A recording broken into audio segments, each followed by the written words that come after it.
राधे, जय श्री कृष्ण। आप सभी को मेरे इस YouTube चैनल पर हार्दिक स्वागत है, अभिनंदन है।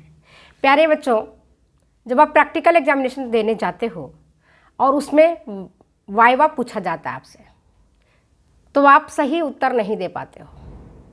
मैं अभी कई जगह एग्जामिनेशन लेने गई थी प्रैक्टिकल का, तो मैंने बच्चों से पूछा जो खास करके मील प्लानिंग कर रहे थे, इवन BSc के थे, MSc के थे, MA के बच्चे थे।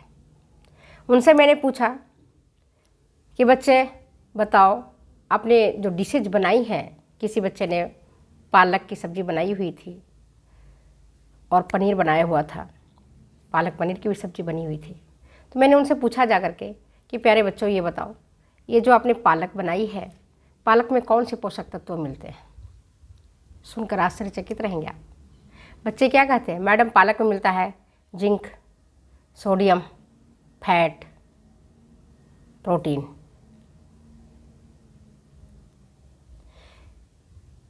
और क्या मिलेगा? तो उन सारे पोषक तत्वों का नाम बता दिए। जबको क्या बताना चाहिए था? बताना ही चाहिए था कि जिसमें रिच है पालक, वो चीज़ें बतानी चाहिए। रिचेस्ट सोर्स क्या है, उसमें कौन सी चीज़ भी पालक में मिलेगा मुझे ज़्यादा, अधिक मात्रा में क्या मिलता है, ये हमें उनको बताना चाहिए। इसी तरह मैंने किसी बच्चे से पूछा, बच्चे बनाए हुए थे मूंग की चाट, अंकुरित मूंग की चाट। मैंने बच्चे से पूछा, बच्चे इसमें क्या मिलता है? आपने अंकुरित मूंग चाट किसके लिए बनाया, क्यों बनाया? दूसरी चीज़ भी बना सकते थे। किस टाइम का ये डाइट है? बच्चे क्या कहते हैं पता है? मूंग दाल में मैडम फैट मिलेगा, कार्बोहाइड्रेट मिलेगा, मैग्नीशियम मिलेगा, जिंक मिलेगा, कॉपर मिलेगा। मतलब सारी चीज़ें बता देती हैं, लेकिन जो इम्पोर्टेंट चीज़ें होती हैं नहीं बताती हैं। तो आज मेरे मन में ऐसी भावना आई कि क्यों नहीं बच्चों को जो प्रैक्टिकल एग्जामिनेशन में देने जाती हैं, तो उनको चीज़ें बता दिया जाए ताकि उनके मार्क्स भी अच्छे मिले। टीचर जो होते हैं वो आपका कभी अहित नहीं चाहते हैं, वो आपको अच्छी तरह से पढ़ाते हैं, समझाते हैं, फिर भी कहीं ना कहीं आप गलतियाँ कर लेते हैं। तो सबसे पहले जब प्रैक्टिकल एग्जामिनेशन आप देने जाते हैं, मील प्लानिंग का या बेसिक कुकिंग का, तो 2-3 चीज़ों को आप हमेशा याद रखें। एक तो आपके पास एप्रन होना चाहिए, दूसरा आपके पास हेड कैप होना चाहिए। अगर हेड कैप नहीं है तो आप चुन्नी से, जैसे ये मेरी चुन्नी है, इस चुन्नी से भी हम अपने सिर को ढक सकते हैं, बांध सकते हैं। तो चुन्नी से अपने सिर को बांधें, है ना। चुन्नियों से अपने सिर को आप इस तरह से बांध लें। चुन्नी नहीं है, आजकल बच्चे जीन्स और टॉप पहन करके आते हैं, है ना, मालूम है ना, जीन्स और टॉप पहन के आते हैं। तो जीन्स और टॉप में चुन्नी तो होती नहीं है, तो आपके पास स्कार्फ होगा, स्कार्फ आप लगा लीजिए। क्यों लगाते हैं आपको मालूम ही है कि बालों तक हमारा हाथ खाना पकाते समय नहीं जाए, स्वच्छता की दृष्टि को अपनाते हुए। चलिए, हम आपको कुछ बेसिक क्वेश्चंस बता रहे हैं, कुछ बेसिक बातें बता रहे हैं, जिससे कि आपके अच्छे नंबर आएंगे। कभी भी प्रैक्टिकल एग्जामिनेशन देने जाएं, और कुकिंग का प्रैक्टिकल एग्जामिनेशन खास करके है, और आपको कोई एक डिशेज बनाने के लिए दिया गया है या 2 डिशेज बनाने के लिए दिया जाएगा, तो आपको उसी से संबंधित प्रश्न आपसे पूछे जाएंगे। प्रश्न अलग से नहीं पूछे जाते हैं। जैसे आपने मान लो प्रेग्नेंट वीमेन के लिए दोपहर का भोजन तैयार किया है, उसमें से कोई आपने एक डिशेज सपोज रायता आपने तैयार किया है, तो सबसे पहले टीचर आपसे पूछेगा आपने किसके लिए तैयार किया है, ये मील प्लानिंग का ये जो डाइट है, किसके लिए मील प्लान आपने किसके लिए किया है? आप बताओगे कि प्रेग्नेंट वीमेन के लिए हमने किया है। तो आपके जो टीचर हैं, एक्सटर्नल है, वो पूछ सकता है कि एक प्रेग्नेंट वीमेन को कितना कैलोरी ऊर्जा चाहिए, कितनी कैलोरी चाहिए, आपने किसके लिए बनाया, सीडेंटरी के लिए, मॉडरेट वर्कर के लिए या हेवी वर्कर के लिए।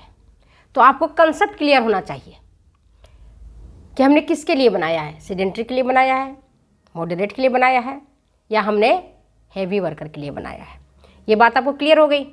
इसके बाद नॉर्मल प्रेग्नेंट जो नॉर्मल लेडी है, उससे प्रेग्नेंट वीमेन को कितना अधिक मात्रा में कैलोरी चाहिए, या कितना अधिक मात्रा में उसको प्रोटीन चाहिए या अन्य विटामिन और खनिज लवण चाहिए।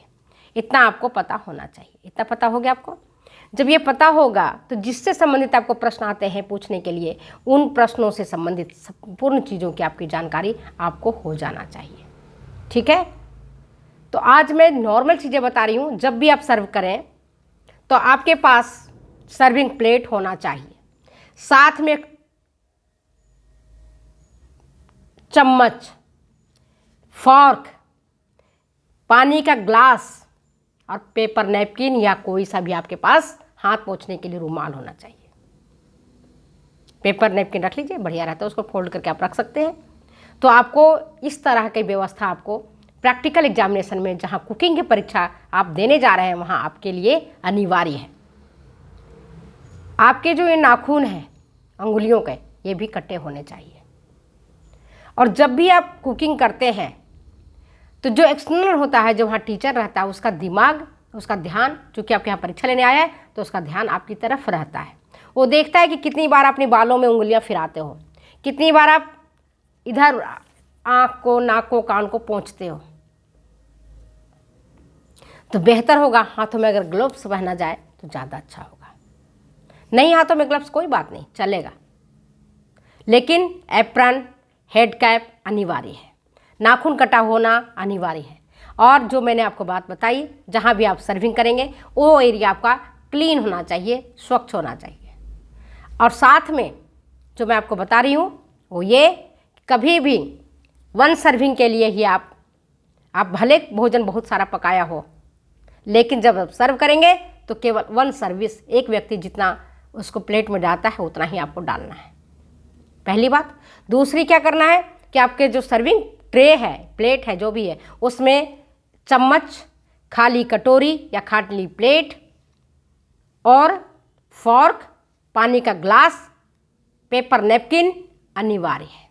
इसके अलावा आप चाहो तो सजाने के लिए कोई छोटा सा फूलदान भी रख सकते हैं, लेकिन फ्लावर को आप, कई लोग क्या करते हैं कि गुलाब के फ्लावर को तोड़ करके और भोजन के ऊपर ही सजा देते हैं। ऐसे नहीं करना आपको, क्योंकि फ्लावर का स्मेल चला जाता है आपके फूड्स में, तो इससे भी आपको बचना चाहिए।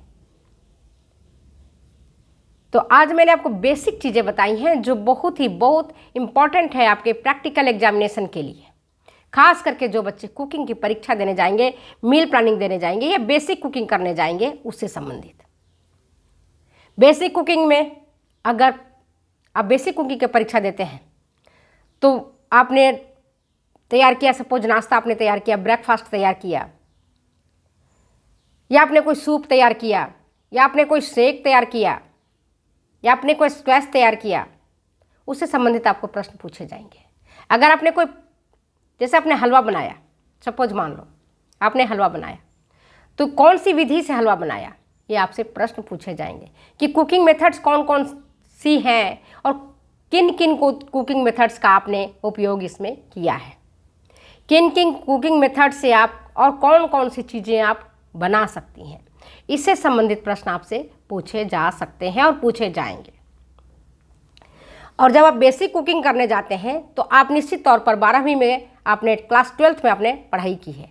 अगर आप क्लास 12th के बच्चे हैं तो भी आपने 9th 10th में होम साइंस पढ़ा है और आपको बेसिक जानकारी तो आपको होगा ही, बेसिक जानकारी तो आपको होगा ही कुकिंग करने का। घर में भी हम कुकिंग करते हैं और वहाँ हमको कुकिंग जो करना होता है वो हम न्यूट्रिशियस पॉइंट ऑफ व्यू से कुकिंग करते हैं और परोसते हैं। तो परोसने की जो एक कला है वो एट्रैक्टिव होना चाहिए, आकर्षक होना चाहिए। अगर आपकी परोसने की कला ठीक से नहीं आपने परोसा है तो वहाँ पर भी आपकी कमियाँ आ सकती हैं, नंबर आपके कट सकते हैं।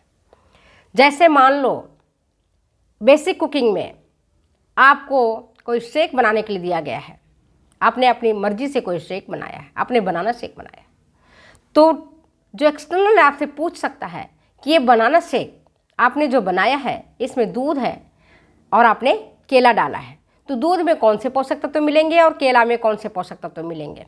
तो कई बच्चे बहुत सारे कन्फ्यूजिंग प्रश्न, तो बिल्कुल स्पष्ट है लेकिन उत्तर ये बहुत ही एम्बिगुअस देते हैं, जिसका उसका कोई और छोर नहीं होता है। तो आप जो चीज़ बनाना चाह रहे हैं उसके ऊपर पूरा पढ़ाई कर लीजिए, देख लीजिए कि उसमें वो ऊर्जा का स्रोत है या वो प्रोटीन का स्रोत है, वो कैल्शियम का स्रोत है या वो विटामिन का स्रोत है। ऐसा नहीं है कि चावल में विटामिन नहीं मिलता है, ऐसा नहीं है कि चावल में खनिज लवण नहीं मिलता है, ऐसा नहीं कि गेहूं में प्रोटीन नहीं मिलता है, लेकिन जो मुख्य स्रोत है, मेन सोर्सेज क्या है, इसका उत्तर देना होता है। जैसे मैंने आपसे पूछा, आपने रोटी बनाई, रोटी में कौन से पोषक तत्व मिलते हैं? प्रचुरता से, मुख्य रूप से कौन से पोषक तत्व मिलते हैं? गेहूं में कौन सा पोषक तत्व मिलता है? किसका बना होता है? बच्चे यहाँ पर कंफ्यूज हो जाते हैं। वो कह देते हैं प्रोटीन मिलता है, विटामिन मिलता है, लोहा मिलता है, खनिज लवण मिलता है, मैग्नीशियम मिलता है, जिंक मिलता है, कॉपर मिलता है। बहुत सारे पोषक तत्वों का उन्होंने नाम लिया और कुछ न कुछ मात्रा में मिलते भी हैं, गलत भी नहीं है।